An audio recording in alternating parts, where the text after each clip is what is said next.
continuer waxtaan bi defe naa fi ñu tàmbalee woon dañuy mën a rek continuer programme bi pour mën a yeewu waa presse bi ñuy wax ne rek boo gisee tey ndaje bi comme niñ ko waxee fii loolu mooy yille ndaje bi ñu bëgg nag comme ni ngeen ko defee nii tey programme bi nga xam ne coalition bi dana ko tàmbali buñ koy tàmbali yéen ñëpp ngeen am taxawaay bi waaye taxawaay bi mooy xam ci coalition bi ngeen nekk xam leader bi ngeen di jàppale xam yéen ay kan préparé wu ngir élection yi buñ jotee kenn ku ci nekk mën a dem woteel sa leader loolu il faudrait que ñu taxaw ci bu baax a baax a baax fii laa ne woon dinaa si yemale samay kàddu l'essentiel daal li nga xam ne tey moom moo ñu fi indi mooy dañu ñëw tey pour taxawal fi benn coalition boo xam ne ñii nga xam ne ñoo équipe municipale bi nekk fii tey équipe municipale boobu lañ bëgg a jongante ak ñoom pour jële leen fi jongante bi nag dinaa rappeler ne du xuloo du xeex waaye xam-xam la teg ko ci yoon ak wax luñ population bi dégg pour que ñu mën a jël mairie bi kon ñi ngi ñaan yàlla lii nga xam ne moom la ñu tàmbali yàlla nañ ci yàlla defal jàmm yàlla may ñu si ndam ki nga xam ne it moom lañ teg ci bopp bi yàlla may ko jàmm ba li nga xam ne moom lañ yaakaar ci moom mu indil ñu ko jërë ngeen jëf. xam naa avant ma nuyoo dinaa expliquer parce que gis nañ ñu takkal ma benn échappe ba pare jox ma benn document loolu engagement la defe naa ñun ñëpp la ñi fi toog ñëpp la muy engagement boo xam ne tey moo ñu boole moo tax ñu toog fii muy coalition Dekkali Yoff donc dama koy lire rek ngeen may ma lire ko tuuti. Lancement de la coalition Dekkali Yoff. Nous, membres du mouvement Jiital Askan Wi, nous engageons à rejoindre la coalition Dekkali Yoff en vue des élections à venir. Un engagement solennel dicté par la seule volonté de permettre à Yoff et ses habitants de renouer avec un nouveau souffle d'émergence, d'assainissement et de prospérité. Je vous remercie. Bismillahi rahmani rahim. A'uuzu billahi mina shaytaani rajim. ñu ngi nuyu waa Yoff di nuyu waa Sénégal di jiital nuyoo bi ci le xalif général des Layènes muy El Hadji Mouhamadou Makhtar Laye di ko ñaanal yàlla mu yàgga fi lool te am wér di ko tàllal suñuy loxo aussi ñun waa Dekkali Yoff mu ñaanal ñu allo mu ñaanal ñu si mbir mi xam ne tey lan ka commencé tàmbali muy Dekkali Yoff bu ñu fa jógee dañuy nuyu imam ratibu Yoff di imam Mouhamed Ndoye muy imam boo xam ne intérêt Yoff rek kaa ko tax a jóg ñun ñii waa tànk ak waa ñi doonoon waa collectif xam nañ si dara donc imam ñu ngi lay tàllal suñu loxo aussi nga ñaanal ñu ñun waa Dekkali Yoff ndax ñu am ndam incha allah ndam lu sedd guy ñu ngi nuyu kilifa diine yi di nuyu kilifa aada yi di nuyu waa presse bi ñu ngi leen di nuyu bu baax di nuyu suñu invité yi di nuyu ñëpp di nuyu aussi waa diaspora jër na nuyu parce que ñoom seen yitte yëpp Yoff la ñu ngi def ay mbir yu am solo si Yoff te ñoom bëgg nañ changement yaakaar naa ne Dekkali Yoff bés bu toogee si mairie bi waa diaspora dinañ si gën a gis seen bopp te dinañ kontaan dinañ gën a mën a dimbali seen famille yi xam ne ñu ngi Yoff donc ñu ngi leen di nuyu bu baax donc li waral daje bi coalition bi yaakaar naa ne crédibilité da si joué lu bëree bëri ak social dinaa si laal benn rek boo xam ne rapidement que si ñun la jóge waa mouvement Jiital Askan Wi lu tax ñu àndax ñu dugg si coalition bi parce que xam na ne coalition bi vraiment personnes yi fi ne yëpp ay personnes de valeur leen te daan am crédibilité boo jëlee ku mal ni président Biram Ñing bi xam ne moom lañ teg ci kaw muy candidat moom social yaakaar naa ne Yoff ñëpp xamee nañ ko dafa naa Amadou Camara Diène mu ngi koy wax ñun waa mouvement Jiital Askan Wi yaakaar naa ne aussi social ñun xam nañ ko ci biir Yoff donc loolu li ñu gën a poussé ñu ànd ak président Biram Ñing ak les autres candidats yi xam ne ay candidats la noonu mooy les partenaires ñu ànd ñëw dajale créer benn coalition bu ñuy wax Dekkal Yoff boo xam ne vraiment am nañ si yaakaar lool ñii fi ne ñu jëlee leen fi comme ni ko suñu doyen Cheikh Dia waxee ñun ñu falu au soir du 23 janvier 2022 yaakaar naa ne presse bi ñu ngi leen a jox rendez-vous incha allah am nañ si yaakaar bu baax a baax a baax au soir du 23 janvier 2022 ñu dajawaat vraiment ngeen remercier ñu féliciter ñu parce que victoire la ñuy am bu soobee yàlla ñu ngi leen di jaajëfal bu baax a baax a baax asalaamaaleykum wa rahmatullah. asalaamualeykum. waaw balaa may def dara nag damay lire charte bi nga xamante ne moom moo ñu lié charte bi nga xamante ne moo ñu tax a toog fii pour le compte de la coalition Dekkal Yoff. Lancement de la coalition Dekkal Yoff. Nous, membres du parti Bokk Gis Gis, nous engageons à rejoindre la coalition Dekkal Yoff en vue des élections à venir. Un engagement solennel dicté par la seule volonté de permettre à Yoff et ses habitants de renouer avec un nouveau souffle d'émergence, d'assainissement et de prospérité. Merci jërëjëf maa ngi remercier nag ñi nga xamante ne ñoo toog fii ci salle bi d'abord maa ngi nuyu waa Yoff maa ngi nuyu képp ka nga xamante ne mu ngi yeewoo fii ci biir Yoff di nuyu ñi fi teew ñépp di leen jaajëfal bu baax a baax a baax di am kontaan ak mbégte ci mobilisation bi nga xamante ne moom ngeen def tey mu nekk nag journée bu am solo journée ba nga xamante ne tey mooy wane kantan bi nga xam ne ak doole bi nga xam ak engagement bi nga xamante ne moom la coalition Dekkal Yoff am fii ci biir Yoff di nuyu le khalife général des Layènes muy imam Mouhamadou Makhtar Laye di ko jox wàccuwaayam bu baax a baax a baax di nuyu l'imam ratib de la grande mosquée de Yoff muy imam Mouhamed Ndoye di jël nuyoo imam yépp di ko teg ci loxam pour mu seddal ma ko ci waa Yoff yépp di am yàqin ne incha allah lii nga xamante ne moom moo ñu fi tax a daje dinañ ci am ndam bu yaatoo yaatu maa ngi wax nag waa Yoff ne leen ñun yaakaar naa ne képp ku nga xam na ñun liggéey Yoff rek moo ñu tax a jóg yàgg nañ di liggéeyal Yoff ñii fi toog nag ku su nekk xam na ne muy El Hadji Birame Gningue bi nga xamante ne moom moo jiite coalition bi que toujours mu ngi liggéeyal Yoff toujours mu ngi def social donc ñii toog fii composer la coalition Dekkal Yoff y a que des hommes de valeur ay nit ña nga xamante ne Yoff rek moo leen tax a jóg ay nit ña nga xamante ne nekk lu ñu fi pour seen poche ñi ay nit ya nga xamante ne seen liggéey yëpp seen jot yëpp seen énergie yëpp ñu ngi koy def ci biir Yoff chaque jour que jëfee ñu ngi liggéeyal Yoff donc nag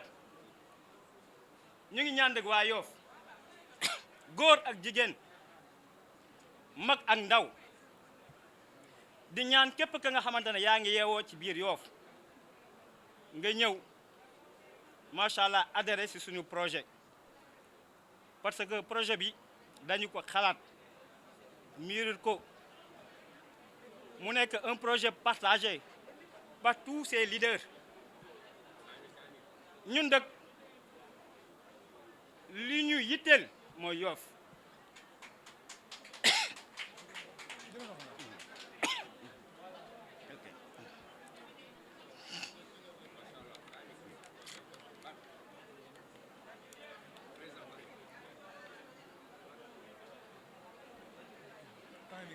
jërëjëf donc li ñuy yitteel mooy Yoff donc nag ñu ngi ñaan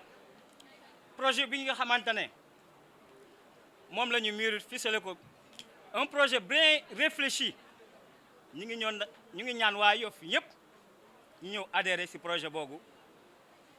pour que ñu ñëw ànd ak ñun liggéeyal Yoff fexe ba Yoff nekk la commune phare de toutes les communes au niveau du Sénégal parce que Yoff dafa nekk benn village bu particulier Yoff dafa nekk benn commune bu particulière donc nag képp ka nga xamante ne da nga nekkal Yoff képp ka nga xam da nga bëgg a liggéeyal Yoff ñun ñu ngi tàllal suñu loxo pour nga ñëw ànd ak ñun pour liggéeyal Yoff parce que ñun Yoff rek moo ñu jox ko jóg di gërëm ñëpp di sant ñëpp vraiment di remercier xale yi fi teew yëpp di remercier famille yi fi teew yëpp di remercier waa Yoff yëpp di ñaan macha allah lii nga xamante ne mooy suñu projet waa Yoff yëpp ñëw jàppale ñu tongam ñu teg ñu ci maire bu Yoff parce que ñun Yoff rek moo ñu tax a jóg jërë ngeen jëf jërë ngeen jëf jërë ngeen jëf. avant tout comme yàlla def na temps bi dafa ñu xoj fi mu ne nii defe naa mën nañu jublu ci liggéey bi mais juste rek lii di wane benn mbir comme ni ko ñëpp waxee que ne coalition bi nga xam ne mooy Dekkal Yoff nekkul rek dañu jóg rek taxawal ko te tënkuñ ko ci ay charte moo waral ñu bëgg a lire li nga xam ne moom la ñu bëgg a lire mu nag loo xam ne ni engagement la bu mouvement bi am ci biir coalition bi nga xam ne mooy Dekkal Yoff lancement de la coalition Dekkal Yoff nous membres du mouvement Jàppal Ma Jàpp lancement coalition Dekkal Yoff nous membres du mouvement Jàppal Ma Jàpp nous engageons à rejoindre la coalition Dekkal Yoff en vue des élections à venir. Un engagement solennel dicté par la seule volonté de permettre à Yoff et ses habitants de renouer avec un nouveau souffle d'émergence, d'assainissement et de prospérité. Voilà loolu mooy li nga xam ne mooy lettre d'engagement bi ñu war a signé mais ñu ngi sant waa Yoff bu baax a baax ci seen présence mais balaa ñuy tàmbali suñuy kàddu dañuy jël nuyoo bu tedd di jël sunu ziar di ko teg ci xalif général des Layènes muy sunu papa Doudou Makhtar Laye Thiaw di ñaan yàlla woyfal yéen bi yàlla yàggal ko sunu kanam di nuyu kilifa diine yëpp imaam yi ak kilifa aada yi vraiment di rafetlu bu baax yéen ñëpp seen teewaay ci biir salle bi nii defe naa lii nii dafay wane rek ne yéen ñëpp da ngeen di soucier aussi li nga xam ne mooy Yoff li nga xam ne mooy yitte bi ngeen am ci Yoff ak changement bi nga xam ne ñu ko toog di ko xaar pendant lu yàgg li dafay wane ne volonté ngeen am pour tey changement boobu ñu xaar depuis toujours tant attendu ñu réaliser que ci élections yi locales yi nga xam ne moom lañ jëm et je pense que tey nit ñi conscient nañ bu baax xam nañu bu baax également kan moo pare pour jóg pour xeex pour njariñu Yoff xam nañ également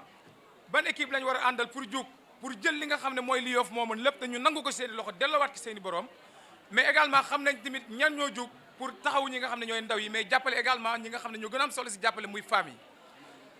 su ko defee li nga xam ne liñ ciy complété bés bii de bi ñu ko jàppee ku waxoon ne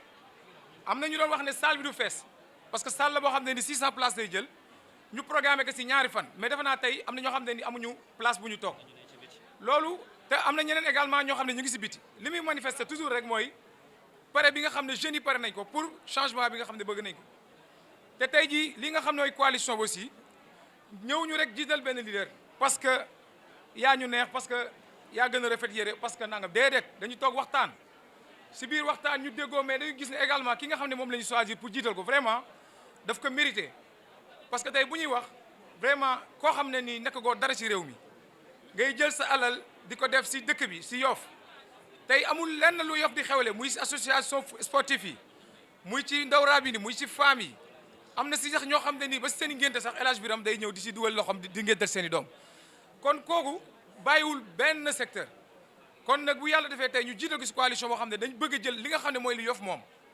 ñu jëloon jox ko ay nit yaakaar leen ñu jël ko jébbal ko ñoo xam ne nii intérêt Yoff yitalu leen dañ ko bëgg a jël delloowaat ko waa Yoff waa ginnaaw ba nag jox nañ ñëpp jox nañu PDS parti socialiste nekk na fi 40 ans parti socialiste boo nga déggee am na parti bu bees coalition bees bu taxaw ñoom ñoo jiite coalition boobu ñu koy woowee xaw ma yewi seen bopp ñooñu yar nañ réew mi 40 ans defuñu fi dara gisuñu seen bopp suñu bopp ci dëkk bi kon nag nañu essayé El Hadji Birame Gningue nañ ko essayé nañu xool moom bëgg bi bëgg a Yoff pendant des années muy jël ay alalam di ko def si dëkk bi muy jël coonam di ko dëkk bi nañu essayé El Hadji Birame Gningue nañu xool El Hadji Birame Gningue dëkk bi mu bëgg di si sonn fan la ko dëkk bi toll lan la ko dëkk bi jaral moo tax vraiment kàddu yi dañ koy tënk foofu vraiment sant di gërëm ñëpp di rafet lu baax teewaay yëpp saa nag maa ngi fàtte Seydina Issa Laye Thiaw teewal fi xalif général des Layènes teewal fi njaboot yëpp ñu ngi koy nuyu di ko beral nuyoo di jégalu baax di nuyu ñëpp di remercier waa Tongoor waa Layène di remercier ñi nga xam ne ñoo lay àndal ñëpp vraiment waa Ndingaan ñëpp ñoo leen gërëm jërë ngeen jëf. waa si yaatu am na même les membres qui sont au niveau de la diaspora mais ñoom ñëpp Yoff la ñu dëkk donc man ñu jox ma ko ma jiite ko le mouvement tous ensemble pour la République mooy que ni dëkk bi ñun ñoo ko bokk su baaxee ñun la su bonee ñun la donc ma sawar lool ñoo bokk ci coalition bi nga xamante ne lu tax El Hadji Birame Gningue moo ko jiite damay wax rek balaa may lire charte bi lu tax ñun ñu choisir El Hadji Birame Gningue parce que dans ce qu'on appelle l'acte 3 de la décentralisation dama bëgg ngeen déglu ma bu baax a baax parce que c'est important l'acte 3 de la décentralisation ñoom président Macky Sall et son gouvernement ñoom ñoo ko mettre en place pour la territorialisation intégrale des communautés municipales et locales. ça loolu dafa leer ci biir loolu noonu ñu dugal ci ce qu'on appelle les compétences transférées dama leen di wax rek tax ñu choisir président Birame Gningue parce que Birame Gningue ñun dañ ko saytu ci lu bari xool ko ci lu bari Birame Gningue boo jëlee wàllu l'éducation mu bokk ci benn ponk bi nga xamante ne moom la ñuy wax les compétences transférées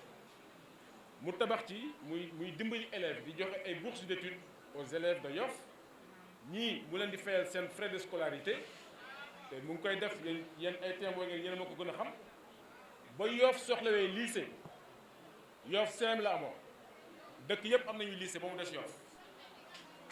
Yoff pour mu amoon lycée normalement man dama yaakaaroon ni que le ministère de l'éducation nationale ba moo war a ñëw tabax des écoles à Yoff pour mu mën am lycée wala le gouvernement wala boog le maire qui est en place mais defuñu ko moom moo jël ci ay alalam mu tabax ay classes supplémentaires au CM de Yoff pour que CM bi aujourd'hui mën a nekk lycée ci wàllu éducation moom mu ngi ko ci def ci avec ses propres moyens boo jëlee wàllu santé mu ngi tabax ay district municipal et district sanitaire des postes de santé pour nit ñi diñ ci mën a faju boo xamante ni c'est avec ses propres moyens di dimbali parce que man damay toog këram yooyu sax di ko wax sax dafa amul solo mais li may gis ñuy dugg ci ay ordonnances ak yooyu noonu dafa bari parce que mu ngi jàpp ñi nga xamante ne pour seen wér-gu-yaram di leen jàppale ci lu bare ci wàllu santé nga jël éducation bi noonu la nga jël santé bi noonu la nga jël wàllu sport man Modou Lo maa ngi lay champion maa ngi lay ziar bu baax a baax moom laay ñëw noonu parce que RS Yoff wàllu lamb ji laay ñëw ba pare moo tax may sant champion Modou Lo parce que Modou Lo lu mu doon yëpp aujourd'hui ginnaaw yàlla ak El Hadji Birame Gningue moo tax nit ñi dañuy réeréer des fois mais champion Birame Gningue mooy nekk ci ginnaawam di ko manager di ko jàppale Modou Lo tamit doon nit ku baax ku ouvert ba tey yàlla teg ko fu mu nekk tey aujourd'hui El Hadji Birame Gningue ma gis mu won ma ni dafa jënd carte promoteur pour jàppale mbëru Yoff yëpp ñu ngi am ay combat te xamuñu ni que combat am yooyu si moom mii la ñuy jaar mbëru Yoff yu bëri tey aujourd'hui ñu ngi am ay combat parce que loolu moo tax mu jënd carte promoteur dafa am solo ñuy wax l'histoire pourquoi moi je le soutiens ci loolu ci wàllu lamb la boo jëlee wàllu yaa ngi koy wax léegi wàllu RS Yoff l'équipe de football parce que moi il m'a montré des papiers que moom moo jëloon équipe bi en charge pendant 8 ans di leen fay salaire di leen jor seen hébergement di leen joral seen lépp équipement pendant 8 ans mu koy yóbbu pour rek équipe de football bi am Yoff doole. équipe de basket bi tamit noonu man maa créé le Yoff volleyball club parce que man dama créé benn équipe de volleyball à Yoff ak ay doomu Yoff ñu ñoo ko créé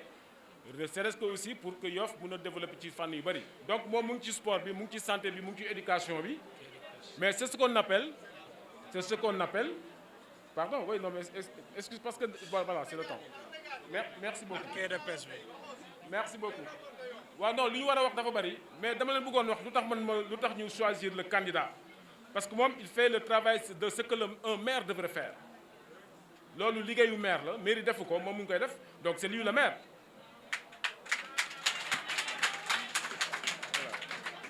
Voilà. Ça c'est important à signaler et que Yoff dafa bëri compétence Yoff dafa bëri des jeunes diplômés ñun xam nañ leen bu baax a baax partout dans le monde on les voit on les connaît mais il faut valoriser cette crème là. bu ma nee Yoff nag je parle de Djily Mbaye parce que man Djily Mbaye laa dëkk da ngay jël jàmmalaay jël Apexi jël Ndëngaañ jël Mbengeen mais foofu yëpp ay booy am solo ñoo fa nekk il faut que ñu valoriser leen ñu xool nag la ñuy liggéey ensemble pour que Yoff puisse être la commune la plus rayonnante du Sénégal ñun loolu mooy sunu mbëbët. Nous, membres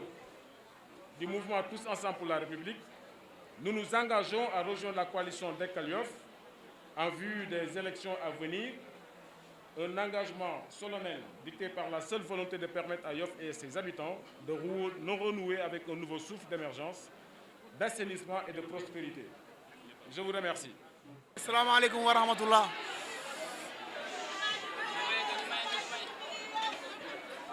Mbooloo mi salaamaaleykum wa rahmatullah.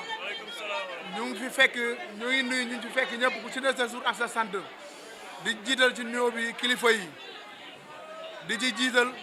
Père Birame bii ma fekk si tey ak coalition bi mu àndal di am contentement bu baax a baax nag puisque comme ni ñu koy waxee chaque fois lii dal na xel yàgg nañu ànd ak moom mais tey macha allah mbooloo mi ñu gis ñu ñëw fii comme li grand Pape Seck wax sànq léegi Pape Seck mosuñu ko gis ak moom. te li mu daan wax rek élection daan na am fii mu sonal gars yi trop tey coalition bu ñëwee ànd ak moom xel day gën a dal te dama bëgg ñun ñu yeewu parce que kuy jël alalam di ko def ci population bu mu bokk lu mu war la lu ko war la mais tey bu ngeen ko dénkee li ngeen xam ne yéen a ko bokk defe naa day gën a neex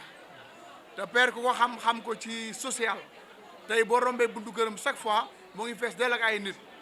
muy jàppale Yoff rek a ko ñor. di wax yéen ngeen jàppale ko bu baax a baax parce que jàppale ko mooy jàppale seen bopp parce que Yoff a ko ñor te ku nekk kuy ànd ak moom xam nga engagement bu mu am ci Yoff dañ koy ñaan rek incha allah coalition bi mu àndal yal na leen yàlla may ndam incha allah jour élection ba te am nañ ci yaakaar bu baax a baax a baax di kontaan bu baax a baax di ñaan yàlla na jaamu yaakaar rek merci jërëjëf.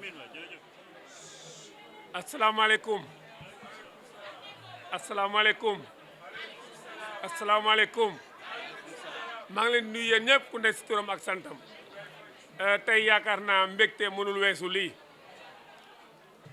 yaakaar naa ne tey li nga xam ne lii moom lañ jublu lii leeral na ko wane na ne tey waaye Yoff actuellement kenn mënu leen naxati damay commencer nag balaa maa signé engagement bi ma remercier ñi nga xam ne ñu ngi si biti ñooñu lay commencer parce que ñu ngi si naaj bi demuñu parce que xajatuñu salle bi donc ñooñu lay massawu d'abord di leen remercier si vraiment geste bi nga xam ne bi man touché na ma trop mais di commencer di nuyu sama bàjjena ndax bàjjen mooy bàyyi donc bu ak ni mu mel déplacé wu uniquement pour suñu bés bi ndax bésam la ndax sa bésu doom sa bés la donc dama koy remercier di ko massawu nag ci coono yi nga xam ne yi moom la am tey mais di remercier Adja Xayta agem mayu ko vraiment mu ñëw fii ndax waa këram yépp a ngi fii moom jéggaloon nañ ko di dem Layeen nag ndax ku wax Yoff wax Layeen di ñaanal suñu xalif Dudu Mokhtar yàlla may ko wér mu yàgg fi lool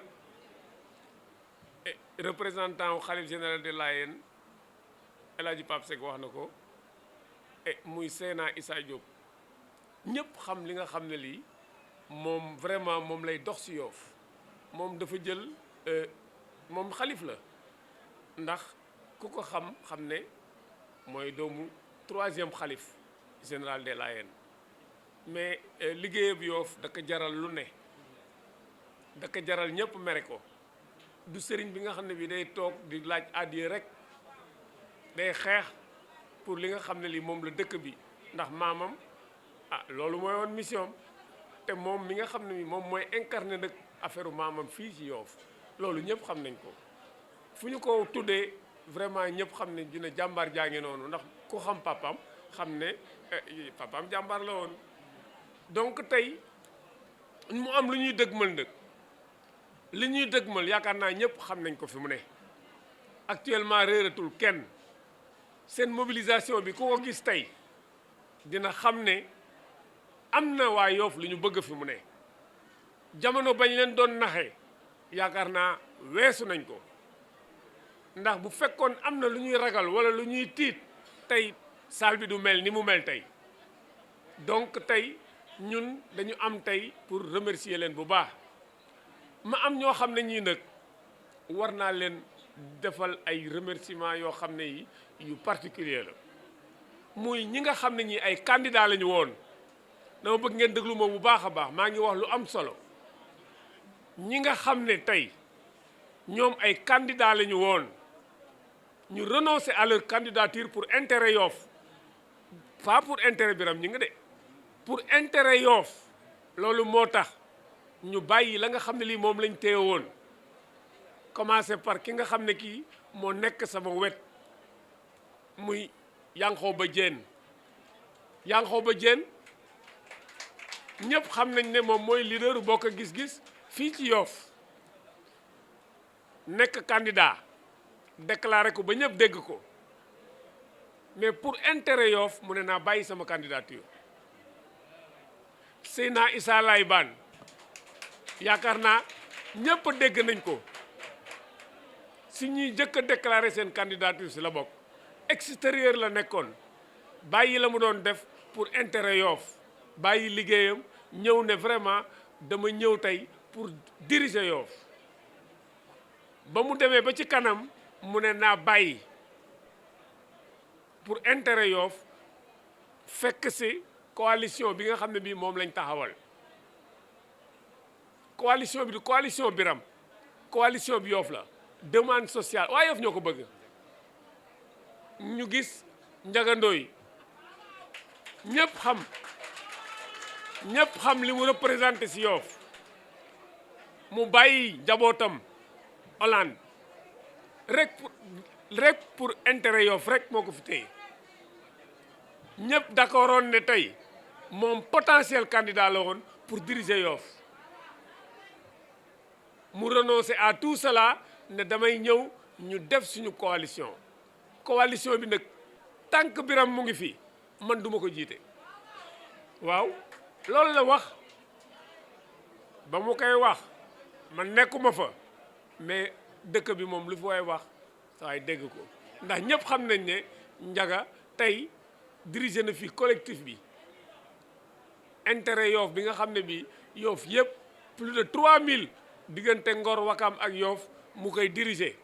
di ko diriger de main de maître nag ñëpp d'accord ci liggéey bi nga xam ne bu mucc ayib bi nga xam ne moom lay def di remercier El Hadji Diouf peut-être am nañu ko xamul mais Yoff ñu bari xam nañ ko mu nekk Djily Mbaye nekk leader bu mag parti yu mag yi fi ne yëpp si ñi ko créé la bokk mu ñëw aussi ne naa renoncer ak sama candidature ànd ak Birame Gningue donc ñooñu tey xam nañ ne intérêt Yoff moo leen tax a jóg am na ay parti yoo xam ne ñu ngi fi tey ma leen di remercier Adja Aïta maa ngi leen di remercier ndax PDS ñëpp xam nañ ne teg nañ candidat mais ñoom ñu ngi dox pour waa PDS ñëw ànd ak ñun te yaakaar naa ne dina sotti coalition bi tëjuwul coalition bi bu ma yeboon ne genn wàll coalition bi ñëwuñu may remercier Khalifa Kane moom moo fi nekkal PUR mu ngi ci salle bi wax ne ñoom seen bopp lépp lu ñu def dinañ ko def pour ànd ak ñun suñu coalition bi jiital ma pour ñu dem ci élection yi te yaakaar naa PUR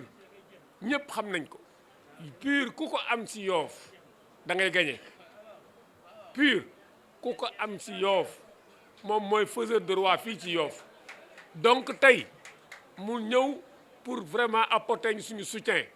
ñu nekk ci ay négociations nag waa gëm sa bopp ci coalition bi lañ bokk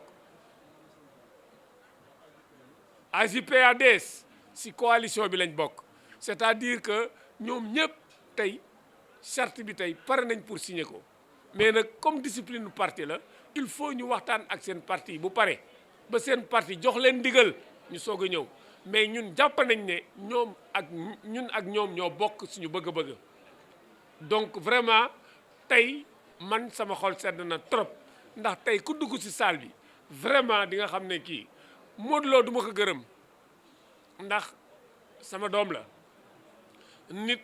mën naa bañ a gërëm boppam mën naa bañ a jey boppam mën naa bañ a wax ci boppam kii mais ku ko xam ne boo bëggee lu ko naqari rek waxal ci Biram dara mu doon koo xam ne kii dafa gore ndax gis nañu ay moroomam Sénégal gii gis nañ ay moroomam am na foo xam ne fii boo fa tolloo doo jël dara di ko jox nit da nga koy aakimool say mbokk téye ko mais moom deful loolu au contraire ba mu demee ba nekk roi des arènes la gën a nekk nag sama doom di ma xamal ne du dara loo xam ne li moom lay dindi gis ngeen tey Lac Rose la dëkk am na kër Yoff waa Yoff la dafa ñëw tey pour jàppale waa Yoff c'est pas pour jàppale Biram parce que bu fekkoon ne man rek la yaakaar naa ne mën naa bañ a déplacé wu buy ñëw sama kër lay ñëw mais bu ñëwee fii pour apporter li nga xam ne lii moo nekk ci moom waa Yoff képp koo xam ne kii bëgg nga ko yaakaar naa ne mu ngi wax ak yow pour que ngeen jàppale ñu pour ñu defar Yoff parce que affaire bi nekkul jàppale Biram peut-être leader yi dañ ko jël jiital ko mais du Biram affaire Yoff la lii coalition la ñun ñëpp ñoo ci yem man moomuma coalition bi man mouvement laa yor awma parti mais ay parti ñoo bàyyi seeni parti pour ñëw ab jàppale Yoff donc tey loolu dafa laaj vraiment ñu leeral ko ñëpp am ci tey ku gis salle bi xam ne tey démonstration de force bu am solo lañ def waaw gis nañu ñoo xam ne ñii ñoo nekk ci nguur gi mais bu ñu wootee yaakaar naa ne am na yoo xam ne sax mën naa ci bañ a dugg mais li ñu wóor daal mooy ñun suñu xel dal na en tout cas ñun suñu coalition bi dekkal Yoff parce que ñun du question dekkil li ñu Yoff parce que Yoff deewul bañ di ko dekkil dañu koy dekkal waaw maanaam dañ koy rénover loolu moo ñu tax a jóg pour defar Yoff gu bees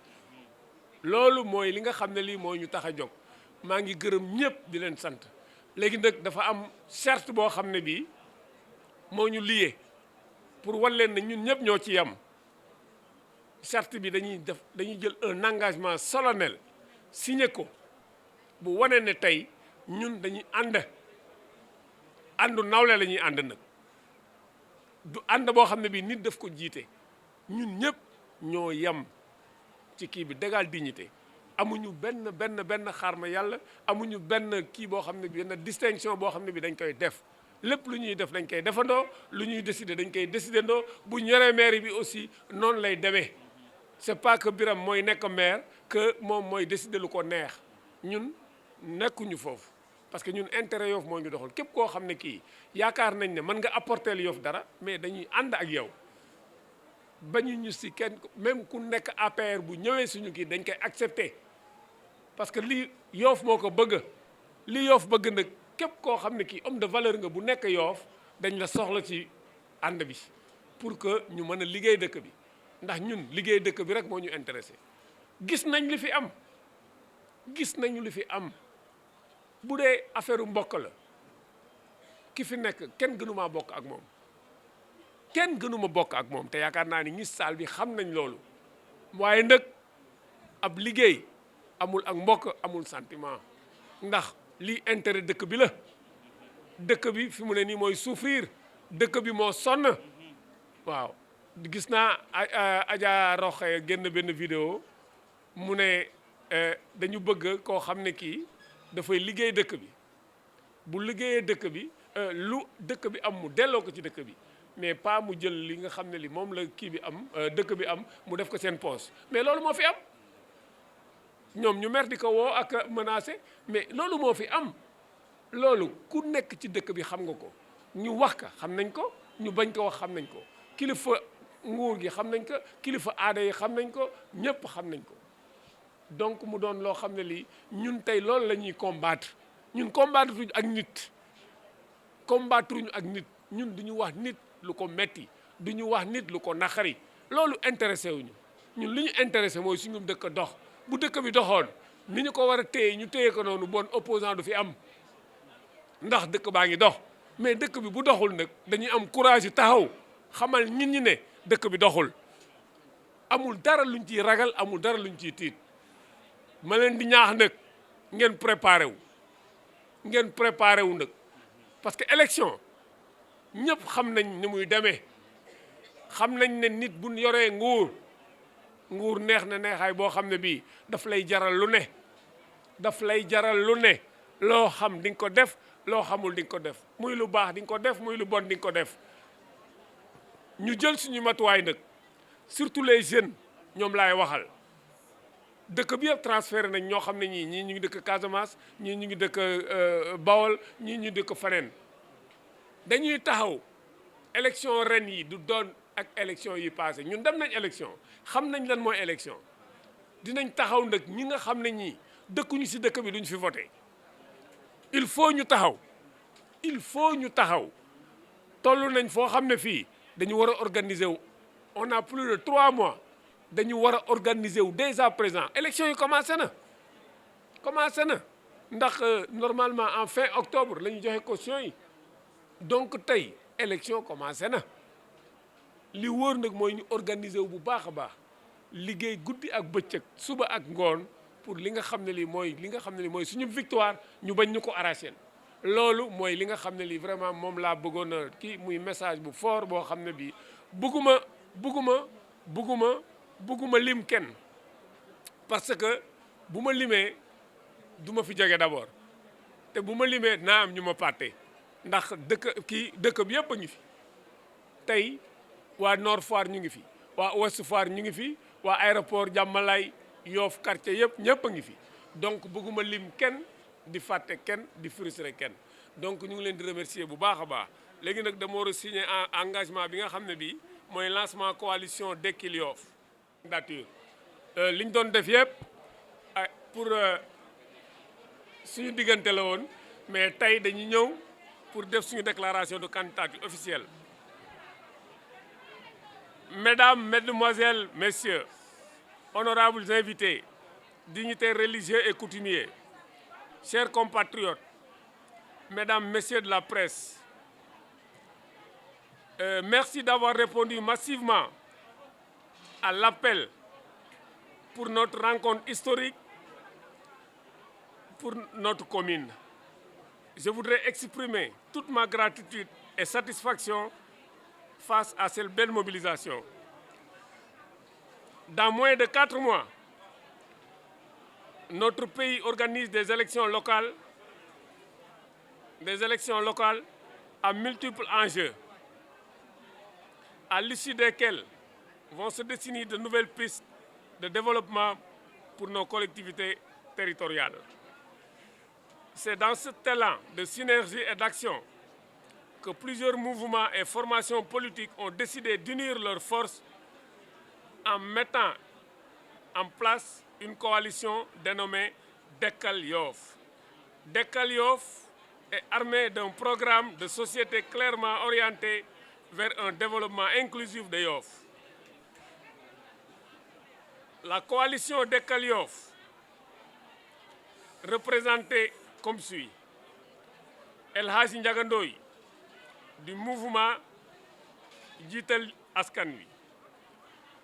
Monsieur Yankhoba Diène de Bokk Gis Gis, Seydina Issa Laye Bane du mouvement Jàppal Ma Jàpp, El Hadji Diouf du mouvement Tous Ensemble pour la République et votre serviteur El Hadji Biram Ñing de gox bi. J'ai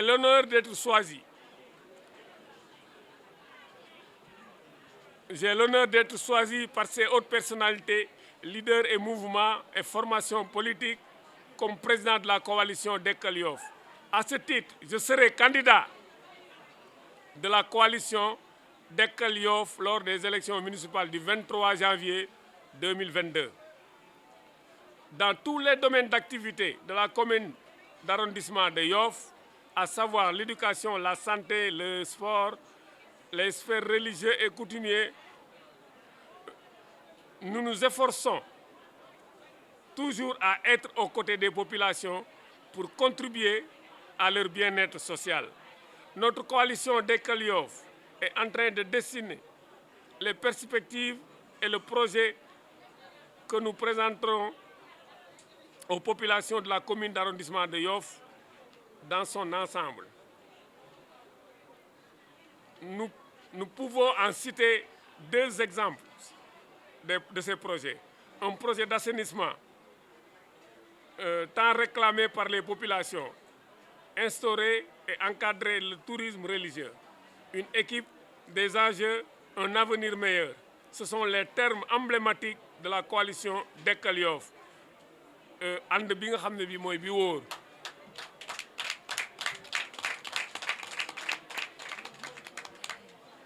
Donc déclaration bi mën naa ko def ci wolof. Mbooloo mi ñu ngi leen di nuyu yéen ñi nga xam ne vraiment yéen la ñu invité muy dignitaires religieux yi ak coutumiers yi ñi nga xam ne ñi mooy presse bi ñu ngi leen di remercier bu baax a baax di remercier nag mbooloo mi nga xam ne bii teew na fi ci oote bi nga xam ne bii moo oote la boo xam ne bii bu raar la ci woote yi muy oote bu am solo bi nga xam ne bii moom vraiment moom la ñuy woote ci commune bi bon di fesal sama mbégte nag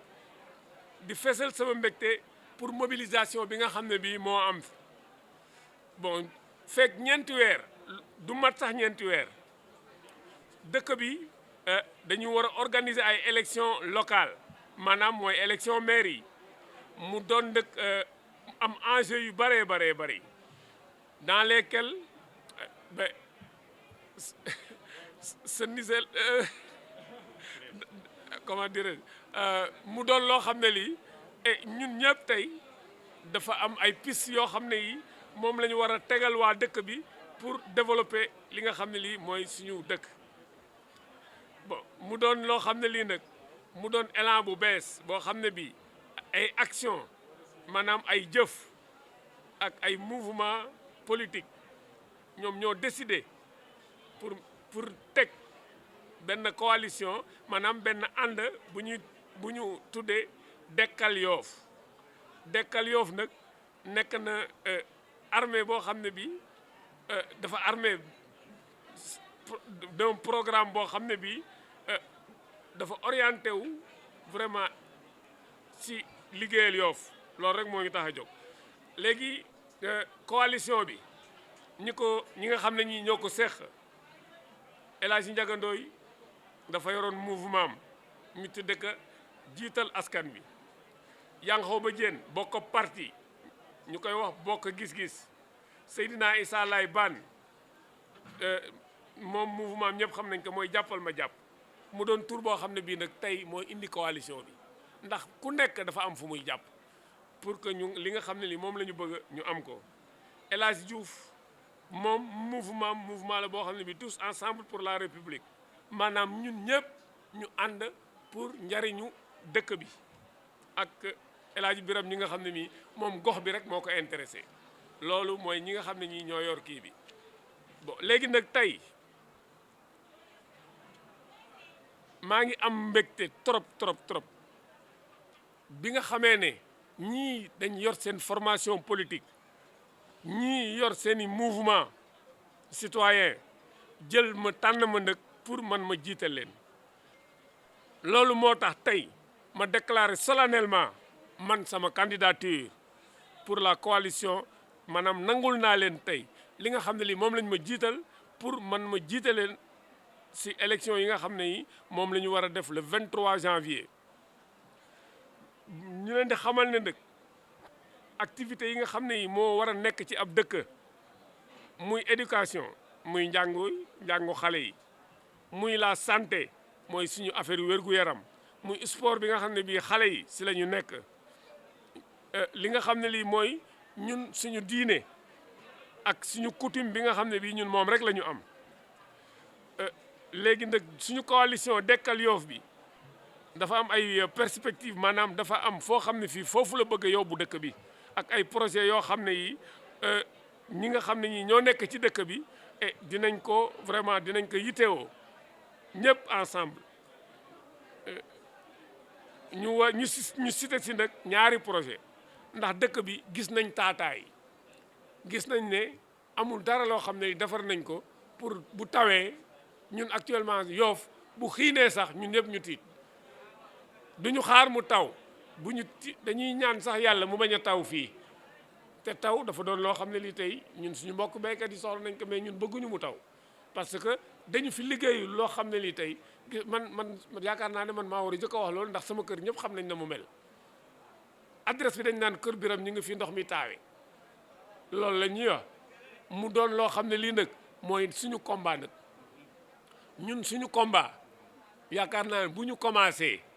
liggéey bu ñu jëlee mairie bi bu ñu xëyee assainissement bi la ñuy jëkk a toppatoo loolu mooy li nga xam ne lii moom la ñu kii beneen bi mooy ñun waa Yoff parew ñu pour dem dëkki jas ñun parew ñu pour dem dëkki ji jas mu doon loo xam ne lii mooy suñu xeex numéro 1 lépp loo xam ne lii mairie am na pouvoir am pour ñun suñu waa dëkk ñu rester fii yaakaar naa ab lébu boo ko yóbboo fële noo koy def ñu naan dañ ñoo may ay 1000 parcelles ñun dañ soxla ay 1000 parcelles ci kii bi li nga xam ne lii moom la ñu moom nañ ñu ko bàyyil loolu mooy suñu xeex bi nga xam ne bii parce que ñun duñu doon maire boo xam ne bi dañ fi nekkal état rek ñun maire lañ boo xam ne bi dañuy nekk à côté de nos populations dañuy nekk suñu wetu mbokk yi li nga xam ne lii moom la ñu bëgg ñu ànd si ak ñoom li nga xam ne lii moom la ñuy xeex ñu xeex ka ak ñoom ndax tey tubaab yi def nañ li ñuy def ñii ñëw tey bëgg a dëggal yenn yi waaye lii suufu aéroport mais moom lañ may bàkkee suñu maam moo ko moomoon di sama maam moo jox suufu aéroport bi waaw léegi tey ñu dem ba utiliser tuñ ko ñu ne ñoom nañ ko pàccoo seen biir bàyyi ñu mais loolu ñun luñ ñu ñàkk bopp dinañ ko xeex pour ñu delloo ñu li nga xam ne lii moom la ñu moom loolu duñu ko bàyyil kenn donc loolu mooy li nga xam ne lii kii bu pare nag li nga xam ne lii moom la dëkk bi moom ñu def ko ci dëkk bi dëkk bi liggéeyalul ab maire liggéeyalul ab ministre ñun suñu bopp la ñuy liggéeyal loolu lañ bëgg mu leer maa ngi leen di gërëm bu baax nag di leen sant di leen masawu seeni coono asalaamaaleykum wa rahmatullah